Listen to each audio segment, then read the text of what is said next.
विपक्षी एकजुटता वाली बैठक फिर एक बार। हमारे पास और कोई चारा नहीं है, अब सीधा जनता के सामने जाए। सत्ता को घेरने वाली बैठक फिर एक बार।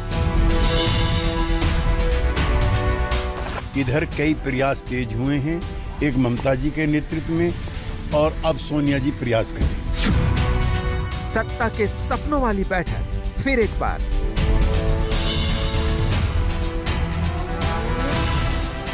जो मोदी विरोधी है एक साथ आए हैं। अच्छा होता है ये मीटिंग पार्लियामेंट के सेशन के दौरान करती।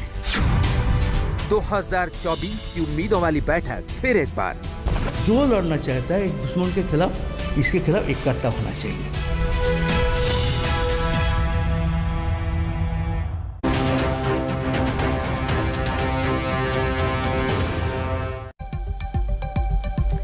अनेकता में एकता, पार्टी है 19 लेकिन शो है एकजुटता का। आप देख रहे हैं हल्ला बोल, आपके साथ मैं हूं अंजना ओम कश्यप। सोनिया गांधी ने विपक्षी पार्टियों की बैठक बुलाई और ममता बनर्जी से लेकर शरद पवार तक जैसे दिग्गज इसमें शामिल हुए। बैठक में मोदी सरकार के खिलाफ रणनीति बनाई जा रही है, इसको लेकर माथापच्ची हो रही है। डॉक्टर संबित पात्रा आज मोर्चा संभालेंगे भारतीय जनता पार्टी की तरफ से। प्रियंका चतुर्वेदी सांसद शिवसेना की हमारे साथ जुड़ गई हैं। लेकिन इससे पहले कि हम चर्चा की शुरुआत करें, जल्दी से आपको अपनी ये रिपोर्ट जरा दिखा देते हैं।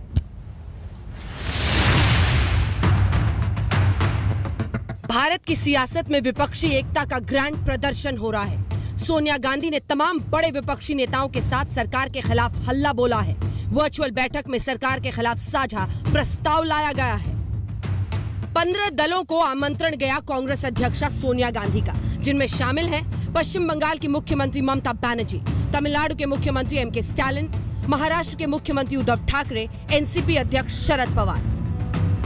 विपक्ष ने बैठक से पहले सरकार पर हमला बोला, कहा जनता के लिए खतरा है ये सरकार। हेडलाइन बनाने के लिए हमारी बैठक के दिन सोमनाथ चले गए पीएम। वहीं बीजेपी कह रही है पहले ममता बनर्जी ने बैठकें की, अब सोनिया गांधी कर रही है। मीटिंग का एजेंडा ये है कि जनता के सामने, देश के सामने गंभीर समस्याएं हैं। पूरे पार्लियामेंट की सत्र हुई, ये समस्याओं को विपक्ष को उठाने का मौका नहीं दिया सरकार ने। सरकार खुद डिस्टर्ब करते गई पार्लियामेंट को। तो हमारे पास और कोई चारा नहीं है, अब सीधा जनता के सामने जाए। विपक्षी राजनीति का एजेंडा तय करने के लिए इधर कई प्रयास तेज हुए हैं, एक ममता जी के नेतृत्व में, और अब सोनिया जी प्रयास कर रही हैं। ये तो बहुत अच्छा है, नया शुरुआत है। सब विरोधी दल जो मोदी विरोधी है एक साथ आए हैं। मुझे लगता है इससे उभर के एक इकाई आएगा, विरोधी इकाई। अच्छा होता है ये मीटिंग पार्लियामेंट के सेशन के दौरान करती, और पार्लियामेंट सेशन ठीक चले, और जो अपोजिशन के लीडर मिसबिहेव करे तो मिसबिहेव ना करते। जिस प्रकार से वो टेबल पर चढ़कर उनके सांसद प्रताप बाजवा नाच रहे थे, वो ना करते तो ज़्यादा अच्छा होता। सोनिया गांधी के न्योते पर हुई इस बैठक का मुख्य एजेंडा है विपक्षी एकजुटता का ग्रैंड शो। कोविड की दूसरी लहर में सरकार की नाकामी, कोविड वैक्सीनेशन की रफ्तार, संसद का मॉनसून सत्र फेल होना, अर्थव्यवस्था की हालत और किसान संकट। एक तरफ सांप्रदायिकता वाली तरीका है विभेद का, एक तरफ फैसीवादी तरीका है। इसके खिलाफ जो भी ईमानदार भारत में रह रहे, कोई भी ईमानदार भारतवासी इसके खिलाफ इकट्ठा होकर लड़ना चाहिए। कोई बहाना से ये लड़ाई से हट जाना ठीक नहीं है, और अलग थलग करके लड़ नहीं सकता। जो लड़ना चाहता है इस दुश्मन के खिलाफ, इसके खिलाफ इकट्ठा होना चाहिए। इस बैठक का न्योता सोनिया गांधी की तरफ से 2 पार्टियों को नहीं भेजा गया, जिसकी खूब चर्चा हो रही है, आम आदमी पार्टी और बहुजन समाज पार्टी। इससे पहले भी मॉनसून सत्र में विपक्षी पार्टियों ने कई बार सरकार के खिलाफ एकजुटता दिखाने वाली बैठकें की। सबसे पहले मॉनसून सत्र के दौरान राज्यसभा में कांग्रेस पार्टी का नेतृत्व करने वाले मल्लिकार्जुन खड़गे की अध्यक्षता में तमाम दलों की बैठक हुई, जिसके बाद सबसे ज्यादा चर्चा राहुल गांधी के नाश्ते पर विपक्षी बैठक की हुई। तमाम दलों ने मिलकर सरकार को घेरा। मॉनसून सत्र के दौरान ही ममता बनर्जी ने भी दिल्ली आकर सरकार को ललकारा। राजधानी में उन्होंने सोनिया गांधी, राहुल गांधी, अरविंद केजरीवाल सहित कई विपक्षी नेताओं से मुलाकात की और साफ कहा, मोदी को हराना है तो सबको एक साथ आना ही होगा। इसी कड़ी में सोनिया गांधी की बैठक के जरिए विपक्ष 2024 के चुनावों से पहले एकजुटता का संदेश दे रहा है। वहीं कांग्रेस पार्टी की तरफ से इसे विपक्षी एकजुटता की धुरी बने रहने के तौर पर भी देखा जा रहा है। 9 अगस्त को कांग्रेस पार्टी में अक्सर सवाल खड़े करने वाले कपिल सिब्बल ने भी विपक्षी नेताओं को डिनर पर बुलाया था, जिसमें शरद पवार, लालू प्रसाद यादव और अखिलेश यादव जैसे बड़े नेता दावत पर आए थे। गांधी परिवार को लेकिन इस दावत का न्योता नहीं दिया गया था। ये उसके काउंटर के तौर पर भी देखा जा रहा है। आज तक ब्यूरो। इससे पहले कि हम चर्चा की शुरुआत करें, आपका परिचय मेहमानों से करा देते हैं। डॉक्टर संबित पात्रा, राष्ट्रीय प्रवक्ता भारतीय जनता पार्टी के हमारे साथ चर्चा में जुड़ गए हैं। प्रियंका चतुर्वेदी, सांसद और प्रवक्ता शिवसेना के हमारे साथ जुड़ गई हैं। गुरदीप सप्पल साहब, प्रवक्ता कांग्रेस पार्टी के जुड़ गए हैं। अजय आलोक जेडीयू का पक्ष रखेंगे और हमारे साथ अनुराग भदौरिया जी जुड़ गए, समाजवादी पार्टी के प्रवक्ता। अनुराग जी, आपसे पूछेंगे कि क्या हो गया, क्योंकि खबर ऐसी आ रही है, जल्दी से दिखाइए। बड़ी खबर इस वक्त ये आती हुई खबर ये आ रही है कि जो बैठक हुई है उसमें तथाकथित रूप से एसपी बीएसपी को भी न्योता दिया गया था, लेकिन शामिल नहीं हुई हैं ये दो पार्टियां उस बैठक में। वहीं आम आदमी पार्टी को तो न्योता नहीं दिया गया था। सोनिया की बैठक में आम आदमी पार्टी को निमंत्रण नहीं दिया गया था। जो तस्वीरें अब आ रही हैं इस बैठक की, विपक्षी एकजुटता की तस्वीर, क्योंकि विपक्ष के तमाम दिग्गज नेता आपको दिख रहे हैं। शरद पवार दिख रहे हैं और भी जैसे जैसे चेहरे आते हैं हम आपको बता देंगे। तमाम पार्टियां उसमें शामिल हुई हैं। सोनिया गांधी ने ही ये न्योता दिया था, उन्होंने ये बैठक बुलाई थी और खबर है कि एसपी और बीएसपी शामिल हुए। तो शुरुआत आप ही से कर लेते हैं, जल्दी से भदौरिया साहब क्लियर कीजिए, न्योता था और गई नहीं समाजवादी पार्टी, इसमें शामिल नहीं हुई, ऐसा क्यों हुआ या फिर न्योता ही नहीं आया था? सर देखिए, मैं तो एक चीज आपको बता दूं कि पुराण में लिखा है साफ साफ, संग शक्ति कलयुगे।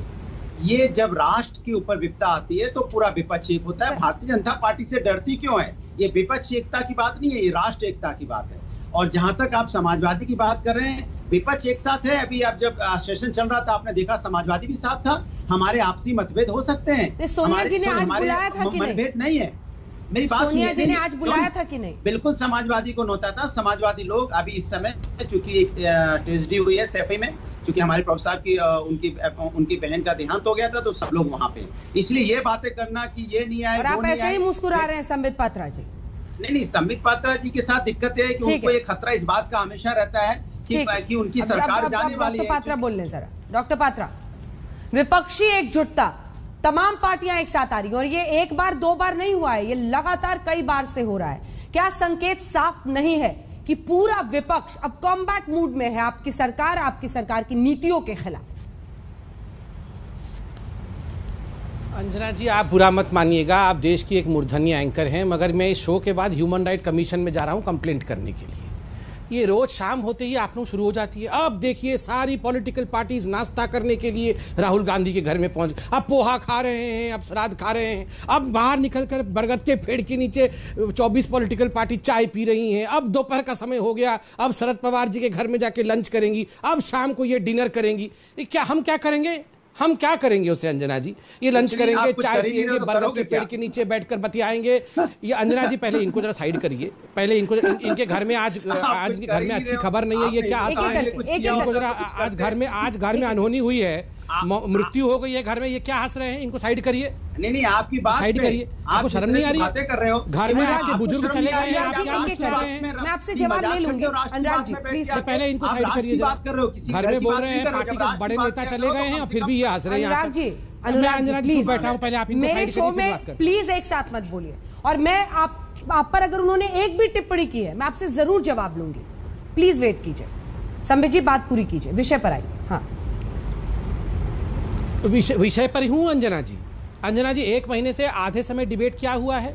आज नाश्ते पे डिबेट हुआ है कि राहुल गांधी घर में नाश्ता हुआ, फिर चाय पिया किसी के साथ, जाकर शरद पवार जी के घर में चाय पिया, फिर पार्लियामेंट के पीछे लॉबी में बैठ के चाय पीने लगे, फिर वो ममता बनर्जी जी आ गई, अरे सारे लोग चाय पियेंगे आज ममता बनर्जी के साथ, फिर ममता जी के साथ चाय पिया, फिर संजय राउत जी आ गए, अब वो भी चाय पियेंगे, उन्होंने भी चाय पिया, अब वो फिर वर्चुअल बैठक कर रहे हैं। हम क्या करेंगे इसमें अंजना जी? हम क्या करेंगे? ये चाय पियेंगे, लंच खाएंगे, ब्रेकफास्ट करेंगे, वर्चुअल मीटिंग का हम क्या ये लड़े ना?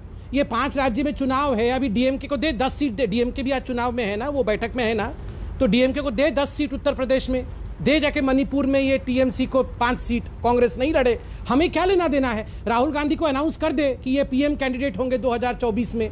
हमने मना किया है रिजोल्यूशन पास करे कि नहीं चलिए ममता बनर्जी की अध्यक्षता में चुनाव लड़ेंगे। हम क्यों इनके साथ लड़ेंगे बताइए? एक प्रेडिक्शन में कर रहा हूं। संबित जी, सोनिया गांधी वहां कह रही हैं कि विपक्ष को मिलकर 2024 के लिए रणनीति बनानी होगी, यानी सीट शेयरिंग फॉर्मूले पर भी विपक्ष सोच सकता है, ऐसा संकेत मिल रहा है। अभी आपको चाय चाय लग रहा है बस। तो ये तो 2014 में भी तो यही कर रहे थे।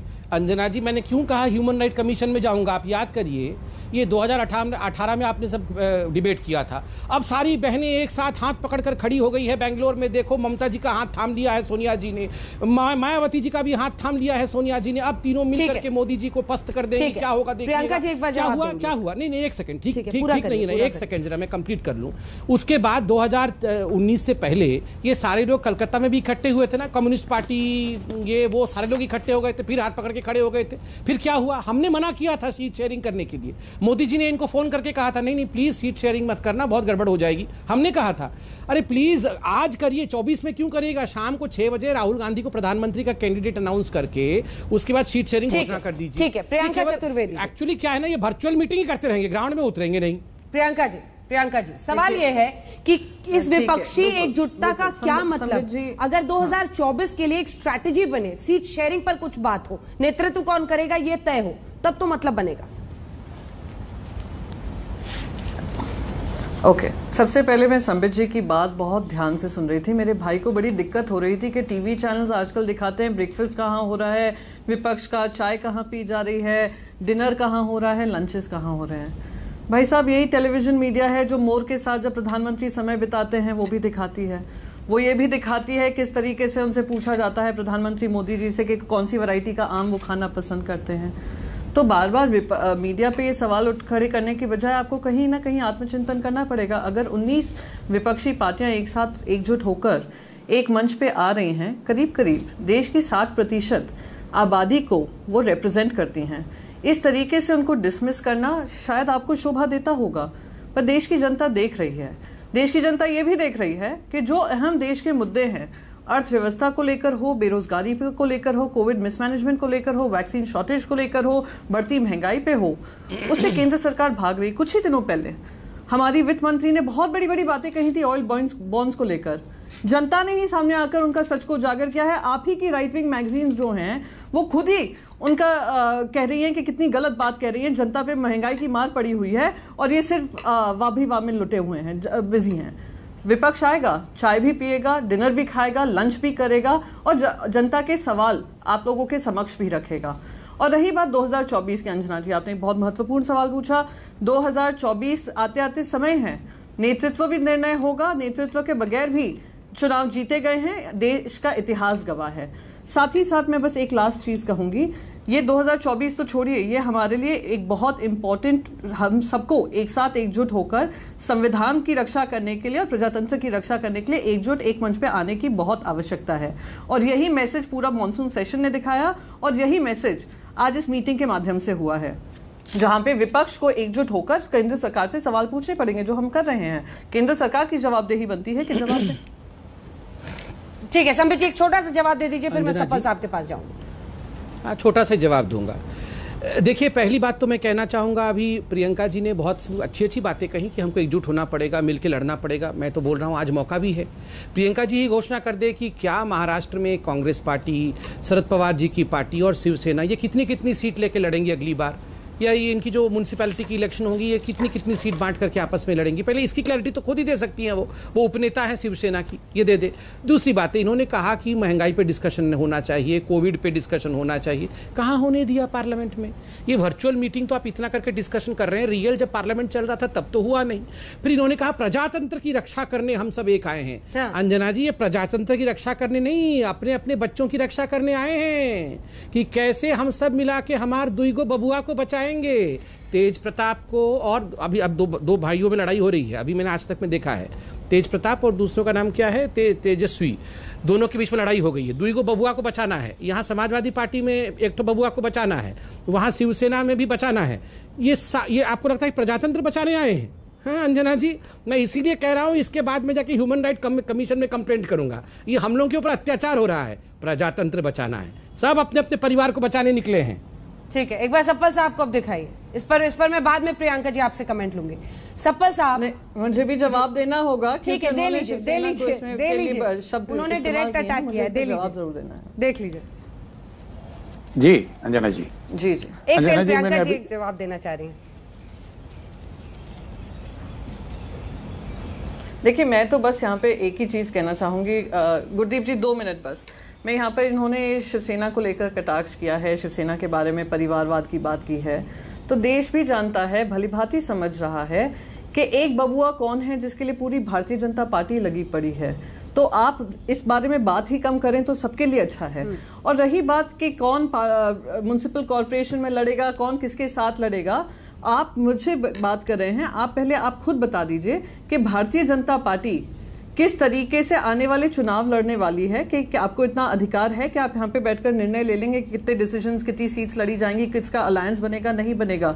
इस तरीके की बचपना जो है ना, ये आपको छोड़ना चाहिए। आप समझिए, आप भी बड़े हो गए हैं, आप मैच्योर होंगे, उम्मीद है। इतनी सारी डिबेट्स आपने की है, थोड़े देश के जो मुद्दे हैं, गंभीर मुद्दे, उस पर अगर डिस्कशन कर लेंगे तो आपको भी सुहाएगा और शायद देश की जनता भी कहेगी कि हाँ, आप सही मैच्योरिटी है, सही मैच्योरिटी है कि आपने डिस्कशन किया। आप कहते हैं प्राइस राइज की बात पार्लियामेंट में होने नहीं दी, प्राइस राइज पे चर्चा कब होने दी आपने? आप लोगों का काम ही रह गया है कि विपक्ष की आवाज नहीं सुनेंगे, विपक्ष का मजाक बनाएंगे। वो विपक्ष जो आज 60% देश की जनता है, आपके वोट शेयर से ज्यादा है, विपक्ष एकजुट हुआ है, 19 पार्टियां साथ में आई हैं। आप उसमें कमियां ढूंढ सकते हैं, वो आपका काम है, आपकी जिम्मेदारी दी हुई है आपकी पार्टी ने। पर मैं मानती हूं कि कहीं ना कहीं भारतीय जनता पार्टी, और इंडिया टुडे का ही पोल है, आज तक का पोल सामने आया है, मूड ऑफ द नेशन, जरा उस पर भी गौर फरमा लेंगे तो शायद आप सीरियस होना शुरू हो जाएंगे। संबित जी, अब आप पर कमेंट किया है तो आप एक लाइन में, लेकिन प्लीज, क्योंकि मुझे अन्य मेहमानों के पास जाना है। हाँ, देखिए, इनको लगता है कि अगर मैं पूछ लूं कि शिवसेना, कांग्रेस और एनसीपी साथ आएगी कि नहीं, तो ये बचपने से भरा सवाल है, ये इमेच्योर सवाल है। मगर ये जब चिल्ला चिल्ला कर कह रहे थे कि हम सब आके मोदी जी को साथ में हरा देंगे, तो ये तो स्वाभाविक सवाल है, क्यों नहीं पूछा जाए। ये अपने राज्य में साथ आएंगे नहीं। कांग्रेस पार्टी केरल में कम्युनिस्ट पार्टी के विरोध में लड़ेगी और बंगाल में कम्युनिस्ट पार्टी के साथ मिलकर लड़ेगी। ये इस प्रकार से आप सोच रहे हैं कि आप सत्ता में आएंगे। ये सत्ता में आने की लड़ाई नहीं है, ये भूख मिटाने की लड़ाई है।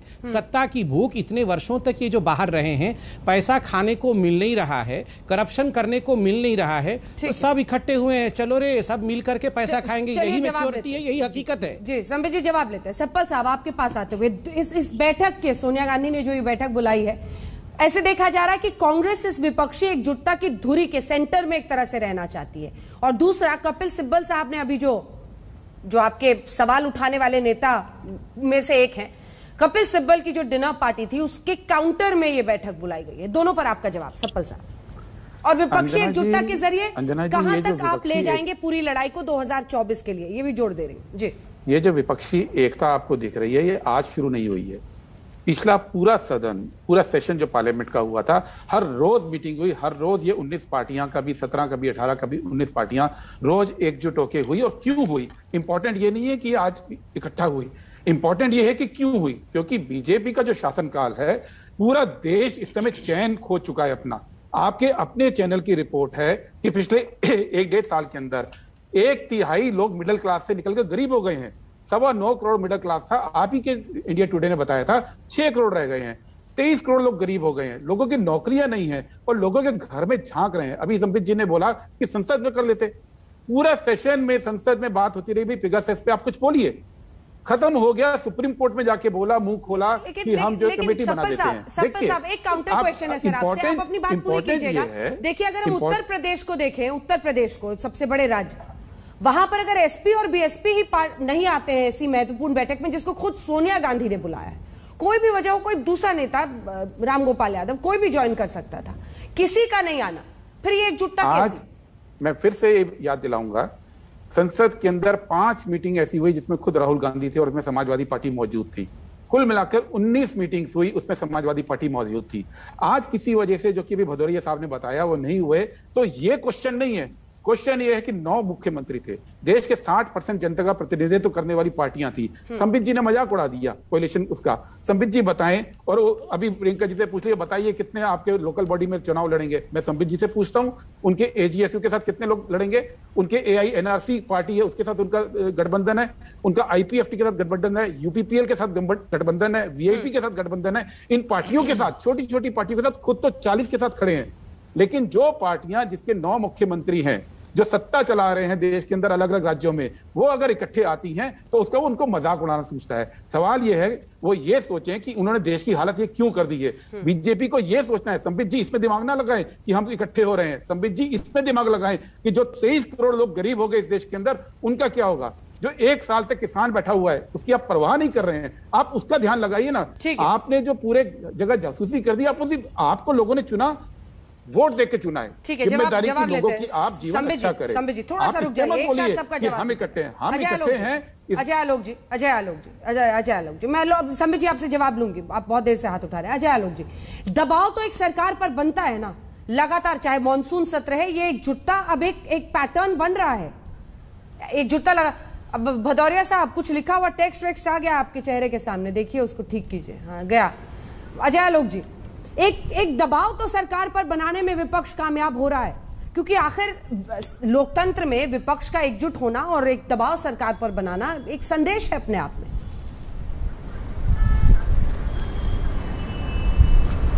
अंजना जी, दबाव विपक्ष को क्यों नहीं बनाना चाहिए? बिल्कुल बनाना चाहिए। विपक्ष का काम ही होता है सरकार पे दबाव बनाना, उसमें कौन इनकार कर रहा है। हम लोग तो स्वागत करते हैं कि दबाव बनाइए, विपक्ष अपनी आवाज बुलंद करे।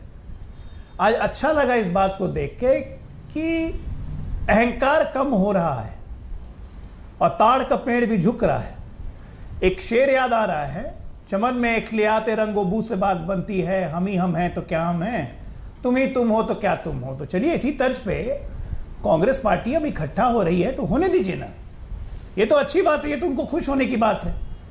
लेकिन साथ के साथ प्रश्न चिन्ह इस खुशी पे खुद ही निकाल देते हैं जब समाजवादी पार्टी, बहुजन समाज पार्टी, आम आदमी पार्टी, सबके सब प्रधानमंत्री मुख्यमंत्री के दावेदार, ये लोग कोई पहुंचते ही नहीं है। तो स्वाभाविक है सत्ता पक्ष तो तंज करेगा ही, क्यों नहीं करेगा भाई। तंज करने का मौका राजनीति में कोई नहीं छोड़ता है, ना हम छोड़ेंगे ना वो छोड़ेंगे। भदौरिया साहब ये बताइए, आपने बताया कि कुछ वजह है, ना वो छोड़ेंगे, पर्सनल प्रॉब्लम है, आप मिलते जुलते रहिए। प्रियंका जी एक सेकंड, भदौरिया साहब से भदौरिया जी नहीं पहले सवाल तो सुनिए, यही तब देखिए सवाल तो सुनिए सर। मैं ये बोल रही हूँ कि क्या यूपी चुनाव में इसी कांग्रेस पार्टी के खिलाफ आपको लड़ना है? अभी आप मान के चल रहे हैं क्योंकि आपके नेता ने कहा है कि हम किसी बड़ी पार्टी से गठबंधन नहीं कर रहे हैं, तो उस मजबूरी के बावजूद आप कांग्रेस पार्टी के साथ एकजुट होकर सरकार के खिलाफ आवाज बुलंद करते रहेंगे, ये हम माने यूपी चुनाव में भी ये चलता रहेगा?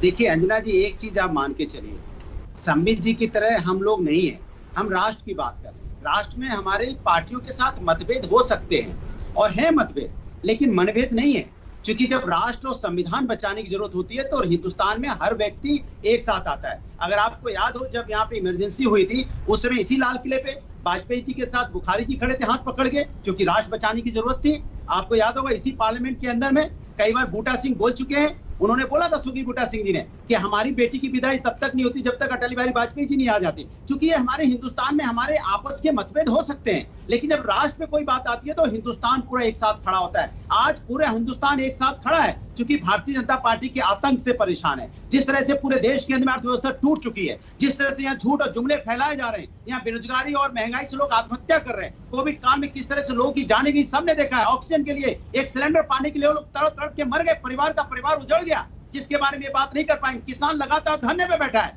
जो अन्नदाता है, देश का मान सम्मान स्वाभिमान है, वो आज 8 महीने से बैठा हुआ है। उसने कितने यहाँ पे बारिश देख ली, धूप देख ली, ठंड देख ली, लेकिन सरकार का दिल नहीं पिघला। सरकार ने उनसे बात करना, सरकार उनसे बात नहीं करना चाहती। क्यों? सरकार तानाशाही हो चुकी है। जब कोई सरकार तानाशाही हो जाती है तो हिंदुस्तान का हर व्यक्ति एक साथ आता है। आज पूरा व्यक्ति, हर व्यक्ति हिंदुस्तान का एक साथ है। और संबित जी यहाँ बैठ के मजाक उड़ाते हैं, ये नाश्ता वो डिनर, अरे आपको कोई बुलाता नहीं तो क्या करोगे आप? क्योंकि आपने वो काम ही नहीं किया जो आपको अपने घर कोई बुलाए। आज भारतीय जनता पार्टी कोई बुलाने वाला नहीं है। इनका जेडीयू इनके जो साथ बैठे हुए हैं वही इनके साथ नहीं खड़े होते, मुद्दे पे अलग हो जाते हैं। और जिन 40 पार्टियों को ये गांठते फिरते रहते हैं, कई बार बिखर जाती हैं, फिर जाते हैं पैर पकड़ते हैं, आओ संजय निषाद तुम आओ, फलाने तुम आओ, पकड़ते रहते हैं। इनको कौन बुला रहा है पहले इनसे पूछिए। इनको कोई नाश्ते पे नहीं बुलाता, क्यों?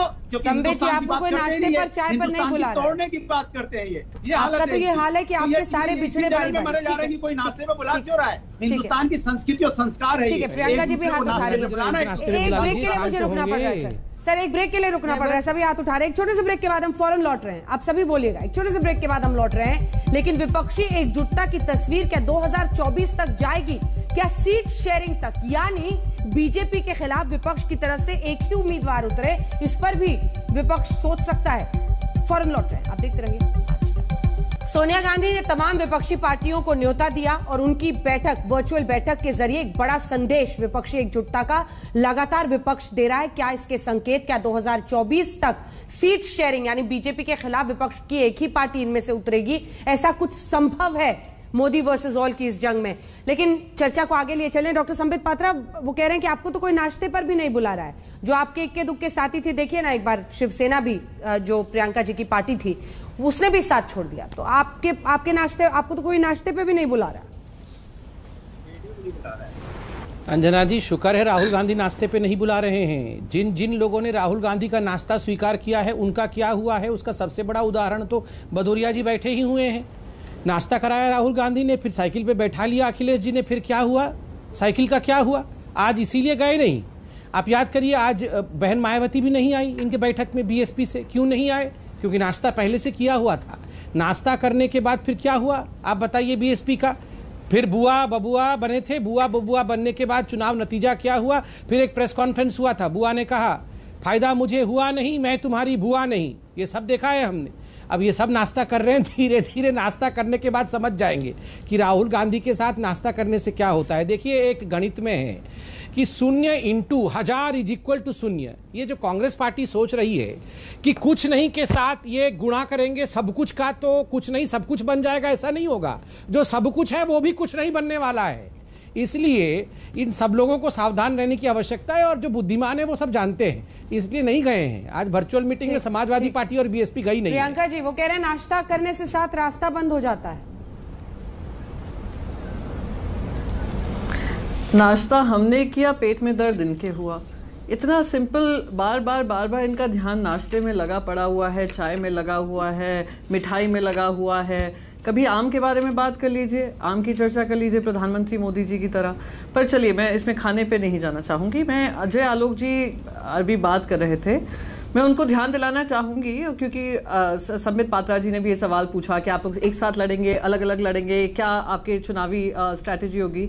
तो कोई अजय आलोक जी से पूछ लीजिए। जब हाँ में हाँ भरते हैं ना, तो हालत ये हो जाती है कि खुद मुख्यमंत्री बार बार कहते हैं कि हम प्रधानमंत्री से समय मांग रहे हैं, पर प्रधानमंत्री हमें समय नहीं दे रहे हैं मिलने का। जब आप हाँ में हाँ भरते हैं ना, तो उत्तर प्रदेश में आपको सीट भी नहीं दे रही है भारतीय जनता पार्टी, जिसकी वजह से समय मिल गया 23 तारीख को। हाँ में हाँ जब भरते हैं ना, तो आपको टीवी स्टूडियो में जाकर, चलिए बहुत बढ़िया, बहुत अच्छा लगा सुनकर, टीवी स्टूडियो पे जाकर वो प्रधानमंत्री मुख्यमंत्री कहते हैं प्लीज पेगासस पे चर्चा करो, प्लीज पेगासस पे चर्चा करो, पर भारतीय जनता पार्टी उनको तवज्जो तक नहीं देती है। तो ये हालत होती है जब हाँ में हाँ भरने के लिए प्रवक्ताओं को बुला लिया जाता है कि अपने अलायंस के लिए loyal than the loyal king भी बन जाइए, तो आप वो काम कर रहे हैं। तो थोड़ा अपनी पार्टी का भी ध्यान रखिए, मैं बस यही कहूंगी। पर रही बात आने वाले समय में क्या होगा, बहुत स्पष्ट होता जा रहा है। प्रधानमंत्री नरेंद्र मोदी जी जो सारे सवाल उनसे पूछे जा रहे हैं उनका जवाब नहीं दे पा रहे हैं, पार्लियामेंट में आते नहीं है, पार्लियामेंट में कोई जवाब देते नहीं है। जब एक इतना इंपॉर्टेंट कॉन्स्टिट्यूशनल अमेंडमेंट आया, 2 पूर्व प्रधानमंत्री राज्यसभा में बैठे हुए थे, उनके पास समय भी नहीं था कि आकर इस बारे में चर्चा करें। तो कहीं ना कहीं एक सवाल जरूर उठ खड़ा होता है कि प्रधानमंत्री Modi ji, mood off the nation बाद में आया, पर मूड ऑफ द नेशन शायद पहले ही समझ गए, जिस वजह से उन्होंने संसद का पूरा बहिष्कार ही कर दिया। ठीक है, संबित जी इसका जवाब देंगे, लेकिन अजय आलोक जी आप जवाब देना चाह रहे थे। नहीं, मैं तो ये बताना चाह रहा हूं कि हमारी राय तो हमेशा से स्पष्ट रही है प्रियंका जी। जातीय जनगणना पे हमने समय मांगा था, समय जब मिला सबको पता चल गया, 23 तारीख को प्रधानमंत्री से मिलेगा पूरा बिहार का सर्वदलीय, जिसमें बीजेपी भी शामिल होगी। आपको बता दूं, सर्वदलीय गठबंधन जो प्रधानमंत्री से मिलने जा रहा है उसमें भारतीय जनता पार्टी के सदस्य भी होंगे जातीय जनगणना के मुद्दे पे। तो ये तो हमारी स्पष्टता है। लेकिन एक बात अपनी, जब मेरी पार्टी पे आपने उठाई दिए सवाल, तो आपके लिए तो सबसे ज्यादा बनता है ना। उद्धव जी मुख्यमंत्री हैं, इतने अच्छे काम करते हुए मुख्यमंत्री हैं, कांग्रेस की आप इतनी प्रशंसा कर रही हैं, साथ में बैठ के चाय पी रही हैं, डिनर कर रही हैं, और कांग्रेस के अध्यक्ष बोलते हैं कि हम कांग्रेस अकेले चुनाव लड़ेगी। अभी बात हो रही है विपक्षी एकता, गठबंधन, साझा उम्मीदवार, कैसे क्या आप तय नहीं कर सकती हैं, लेकिन कांग्रेस के तो प्रदेश अध्यक्ष ने खुलेआम पे ये बयान दिया ना, कांग्रेस पार्टी अकेले चुनाव लड़ेगी, तब बहुत मचल गए आप लोग।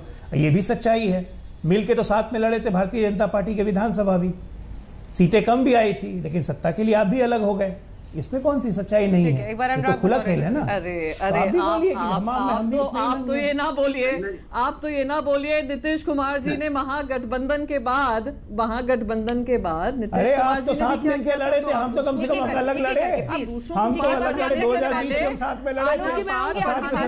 पाठ पढ़ाने से पहले पाठ पढ़ाने से पहले मैं तो आपको आईना दिखा रहा हूँ, अपना आईना देखिए ना। दूसरों को सलाह देने से पहले नहीं, आप मुझे आईना देखने की जरूरत नहीं है, तो मैं रोज आईना देखती हूँ, और दिखाने की कोशिश भी ना करें, जरा आप देखिए, आप जरा समझिए, आप जो आरोप लगा रहे हैं, कहीं जब दूसरों पे उंगली लगाते हैं ना, 4 उंगली आपकी तरफ होती है भाई साहब, शायद हाँ वही बिल्कुल टिप्पणी देखकर ही, सोचकर ही, समझकर ही आपको की है, पता है मेरी तरफ होती है 4 उंगली। मैंने बस यही कहना चाहूंगी, मुझे महागठबंधन बनाकर कौन चुनाव भारतीय जनता पार्टी की कृपा और रहम से मुख्यमंत्री वापस बने, तो आप हमें ना सलाह दीजिए, ये हम जानते हैं, और महाराष्ट्र में क्या होगा बहुत जल्दी आपको भी स्पष्ट हो जाएगा। आपकी तरह नहीं होंगे भाई साहब, ठीक है, बार-बार मौका मांगे, समय दे दीजिए प्रधानमंत्री जी समय दे दीजिए, हमें मिलना है और प्रधानमंत्री 23 तारीख को ये मुलाकात हो रही है। सप्पल साहब आपके पास बैठ रहे हैं अनुराग जी, लेकिन आपने जो नाश्ते की बात की थी उसमें वो उन्होंने बता दिया, वो कह रहे हैं कि एसपी बीएसपी और क्या हुआ था नाश्ता के बाद साइकिल का, ये सब वो कह रहे हैं। तो क्या यूपी का बैकग्राउंड सुनिए सर, सवाल तो सुनिए सर आराम से। यूपी और यूपी के चुनाव एक फैक्टर नहीं है एसपी की स्ट्रैटेजी के लिए, और मतलब तो तब होगा ना जब आप बीजेपी के खिलाफ सीट शेयरिंग का कोई फॉर्मूला बना पाएंगे, वरना क्या मकसद है? मैं तो देखिए, हम तो भारतीय जनता पार्टी से बस इतना ही बोलेंगे कि आप विपक्ष की जितनी चिंता करते हैं कि नाश्ता कहाँ कर रहे हैं, डिनर कहाँ हो रहा है, लंच कहाँ हो रहा है, इतनी चिंता अगर जनता की कर ली होती कि जनता को नाश्ता मिला कि नहीं मिला, डिनर उसको मिला कि नहीं मिला, उन्होंने आपको चुना था ना, विपक्ष ने आपको नहीं चुना था, आपको जनता ने देश की चुना था। उनका तो आपने नाश्ता छीन लिया, उनका तो खाना छीन लिया, वो तो भुखमरी के कगार पे पहुंच गए, वो तो आत्महत्या करने पे मजबूर हो गए। और आप जब विपक्ष एक होता है, राष्ट्र की एकता की बात करता है, आप इतने डर क्यों जाते हैं नैतिक रूप से? क्योंकि आप डरे हुए हो ना, तो आपको कोई अगर एक होता है मिलता है तो आप डर जाते हैं, हाँ यार देखो उनके यहाँ नाश्ता हो रहा है, अरे उनके यहाँ डिनर हो रहा है, अरे उनके यहाँ पे ये हो रहा है, पता लगाओ क्या हो रहा है, क्योंकि आप डरे हुए हो, क्योंकि आपको डर लग रहा है, सत्ता खोने का डर। जब सत्ता खोने का डर लगता है ना, तो आदमी ऐसे ही घबराता है जैसे आप घबरा रहे हो। हाँ, डिनर से परेशान हो, लंच से परेशान हो, आप कोई किसी के फंक्शन में जा रहा है, किसी के एनिवर्सरी में तो परेशान हो, आप किसी के बर्थडे में जा रहा है तो परेशान हो, आप पागल हो जाओगे। इसीलिए कहते हैं कि आप देश का काम कीजिए, अगर देश का भला किया होता तो आप पे पागलपन सवार नहीं होता, जिस तरह आप एकदम पागलपन सवार हो गया। कोई किसी के एनिवर्सरी में जा रहा है, विपक्ष हो रहा है, कोई किसी के बर्थडे पे जा रहा है, विपक्ष हो रहा है, कोई किसी के नाश्ते में विपक्ष हो रहा है। अरे भाई, राष्ट्र एक हो रहा है, क्योंकि आपने देश के साथ अन्याय किया, आपने जनता के साथ अन्याय किया, आपने किसानों के साथ अन्याय किया, आपने युवाओं के साथ अन्याय किया, आपने राष्ट्र को धोखे में रखा है, इसीलिए राष्ट्र आपके साथ खिलाफ हो चुका है, इसीलिए आप डरे सहमे हो, आपको सिर्फ डर लग रहा है, इसको डर बोलते हैं, इसको मंथन कीजिए, डर है आपका। फिर मैं सप्पल साहब आ रही, डॉक्टर पात्र, ये पहले तो डिसाइड कर ले कि हम डरे हुए हैं या ये डरे हुए हैं। ये तो पार्लियामेंट में कहते हैं पूरा देश डरा हुआ है हमसे और लोकतंत्र समाप्त हो रहा है और लोकतंत्र की रक्षा करने के लिए ये आए हैं, और कम से कम 40 बार अभी बोल चुके हैं कि हम डरे हुए हैं इनसे। कमाल की बात है, डिसीजन ही नहीं ले पा रहे कि डरा कौन हुआ है, हम डरे हुए हैं या ये डरे हुए हैं, पहले इसको डिसाइड करके बताइए। आप ही दूसरे के घर का नाश्ता खोज रहे हो। अंजना जी, मैं तो बीच में नहीं बोला था, इनका पूरा हो जाए फिर मैं बोलूंगा। भदौरिया जी, क्या विपक्ष ने पूछा करनी पड़ेगी, आप कहां डिनर करने जाते हो? जेडीयू आपको बुलाता है, जवाब सुनिए ना सर, डिनर के लिए हमने जवाब सुनिए ना, आपने पूरा बोले, जवाब सुनिए प्लीज सर। इनकी आवाज जरा कम करिए।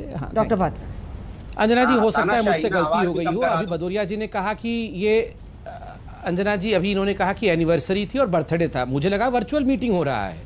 अभी इन्होंने बताया कि ये सारे नेता बर्थडे मना, मुझे नहीं पता था, सॉरी, इस बात के लिए मैं क्षमा याचना करता हूँ। ये सारे नेता बर्थडे मना रहे हैं वर्चुअली, ये मुझे नहीं मालूम था। दूसरी बात है, मैं तो बहुत खुश हूं, आप राहुल, रुकिए अनुराग जी, अरे अंजना जी, ये बर्थडे बॉय का जरा आवाज कम तो करिए, ये बर्थडे मनाकर ही मानेंगे आज यहाँ पर, हमें बोलने भी नहीं देंगे। तो अभी आप ही ने तो कहा था बर्थडे मना रहे हैं, एनिवर्सरी मना रहे हैं, फिर गलत मैं कहाँ बोल रहा हूँ? मैं तो क्षमा याचना कर रहा हूँ। मुझे लगा ये वर्चुअल मीटिंग हो रही है सोनिया जी की, आपने कहा हम बर्थडे मना रहे हैं, एनिवर्सरी मना रहे हैं। ओहो अंजना जी, पहले इनकी आवाज कम तो कर दीजिए, नॉन स्टॉप ही बोलते रहेंगे। प्लीज अनुराग जी रुक जाइए। सप्पल साहब को भी बोलना है, please Anurag ji, please. Doctor Patra बात पूरी कीजिए। देखिए अंजना जी, मैं तो बोल रहा हूँ, चलिए सबकी बात रख लेते हैं। यहाँ कांग्रेस के भी सप्पल जी बैठे हैं, अनुराग भदौरिया भी चाहते हैं कि सब एक हो जाएं। मैं तो बोल रहा हूँ राहुल गांधी जी को अध्यक्ष बना दीजिए। क्यों हम लड़ रहे हैं बताइए? यहाँ जश्न माहौल होगा, मतलब सभी लोग खुश होंगे, अंजना जी भी खुश होंगे, कोई डिबेट नहीं करना पड़ेगा क्योंकि हम लड़ेंगे नहीं आपस में, ना कांग्रेस लड़ेगी, ना बीजेपी लड़ेगी, ना कोई लड़ेगा, सब खुश हो जाएंगे और आप भी खुश हो जाएंगे भदौरिया जी।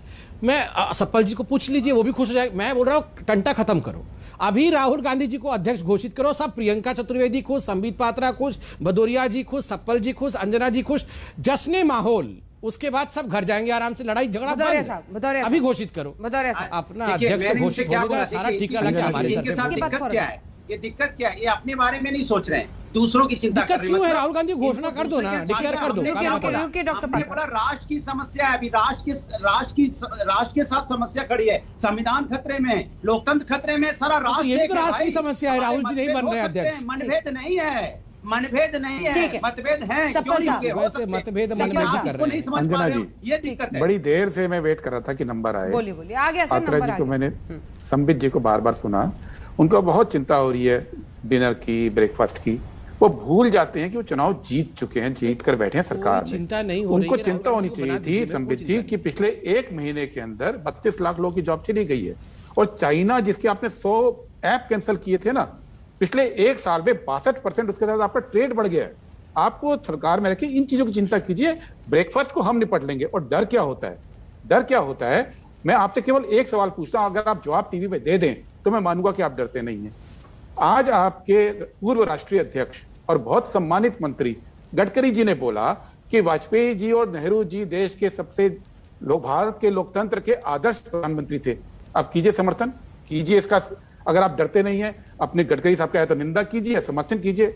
मैं आज बोलता हूं इस चैनल के ऊपर, आप बाकी बातों की जुबानी छोड़ दीजिए, सिंपल इस बात का जवाब दीजिए, क्या आप गडकरी जी के इस वक्तव्य से सहमत हैं?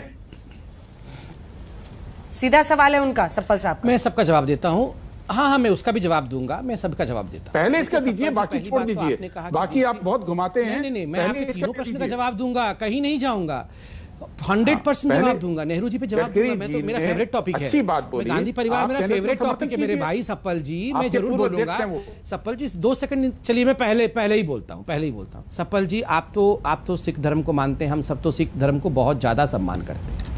आज राजीव जी का जन्मदिन भी है। मैं तो राजीव जी को भी कहता हूं कि एक प्रधानमंत्री के नाते वो बहुत मतलब आदरणीय है, क्योंकि पूर्व प्रधानमंत्री है। मगर ये भी सच है कि सिखों के साथ जो अत्याचार हुआ, 5000 सिखों का। संबित जी, सीधी बात का जवाब है, गडकरी जी के बयान से सहमत है या नहीं? सीधी बोल रहा हूं। आप सीधी सप्पल जी, बीच में मैंने नहीं बोला था, मैंने बीच में नहीं बोला था, आपने। अंजना जी ये चाहते हैं मैं जवाब दूं तो इनको कहिए शांत रहेंगे। जवाब सुन लीजिए, फिर आप काउंटर कर लीजिए। सप्पल जी अगर चाहते हैं कि मैं जवाब, अगर मैं पूरा बेरोक टोक जवाब दूंगा, बेरोक टोक, आप शांति से सुनिए, मैं आपके सारे प्रधानमंत्रियों का जवाब दूंगा।